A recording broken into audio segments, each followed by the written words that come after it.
مریض کی عیادت کا اجر و ثواب کیا ہے؟ بسم اللہ الرحمن الرحیم۔ السلام علیکم ورحمۃ اللہ وبرکاتہ۔ سب سے پہلے میں آپ کا شکریہ ادا کرتا ہوں، آپ کے ادارے کا شکریہ ادا کرتا ہوں، اور خصوصی طور پر حضرت علامہ پیر محمد انیس قادری صاحب زیدہ شرف ہو، آپ کا شکریہ ادا کرتا ہوں کہ آپ نے مجھے اپنے ادارہ میں آپ نے دعوت دی، اور میں آپ کے حکم کی تکمیل کرتے ہوئے آپ کے ادارہ میں حاضر ہوا ہوں۔ اللہ تعالیٰ اس ادارہ کو دن دگنی رات 4 گنا ترقی عطا فرمائے، اور اللہ تعالیٰ آپ کے اخلاص اور محبت کو اپنی بارگاہ میں قبول و منظور فرمائے۔ علامہ صاحب، آپ نے بڑا پیارا سوال کیا ہے کہ مریض کی عیادت کا اجر و ثواب کیا ہے۔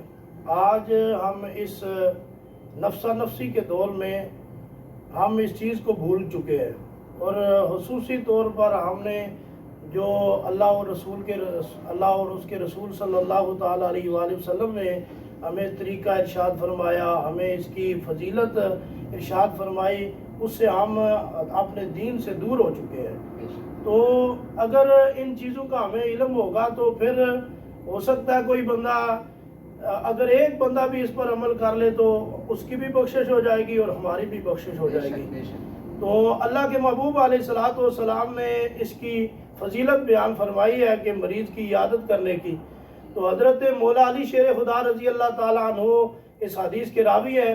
آپ فرماتے ہیں امام الانبیاء علیہ الصلوۃ والسلام نے ارشاد فرمایا کہ اگر بندہ صبح کو مریض کی عیادت کے لیے نکلتا ہے تو شام تک 70,000 فرشتے اس کے لیے بخشش کی دعائیں کرتے ہیں، کہ 70,000 ملائکہ۔ آج ہمارے لیے کوئی پیر صاحب دعا کر دے تو ہم کہتے ہیں کہ ہمارے پیر صاحب نے ہمارے لیے دعا کر دی ہے آج، اور ہمیں تو کوئی پریشانی نہیں ہے، ہمیں کوئی ٹینشن نہیں ہے، پیر صاحب نے دعا کر دی۔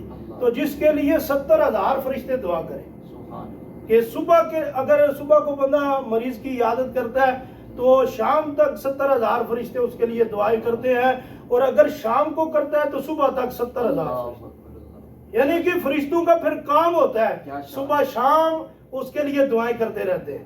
70,000 فرشتہ، آپ اندازہ لگائیں کہ اللہ کے محبوب علیہ الصلوۃ والسلام نے یہ کیسی پیاری حدیث پاک ارشاد فرمائی کہ 70,000 فرشتہ اس کے لیے بخشش کی دعائیں کرتے ہیں۔ ایسے ہی ہے، بالکل کہ 70,000، میں تو حیران ہوتا ہوں کہ اتنے بڑے ملائکہ اور اللہ کے مقرب ہے، تو وہ اللہ کے مقرب بندے کے لیے دعائیں کرتے رہتے ہیں۔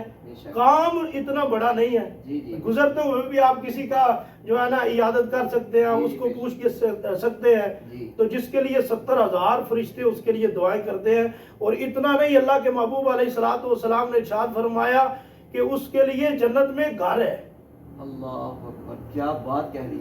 جنت میں اللہ کے محبوب کی حدیث پاک ہے، کسی مولوی کی کسی پیر کی بات نہیں ہے، کہ بلکہ اللہ کے محبوب علیہ الصلوۃ والسلام نے فرمایا کہ ایک تو اس کا اجر و ثواب یہ ہے کہ 70,000 فرشتے اس کے لیے دعائیں کرتے رہتے ہیں، اور ایک اس کا جو اللہ کے محبوب نے فرمایا کہ جنت میں اس کے لیے گھر ہے۔ سبحان اللہ، سبحان اللہ۔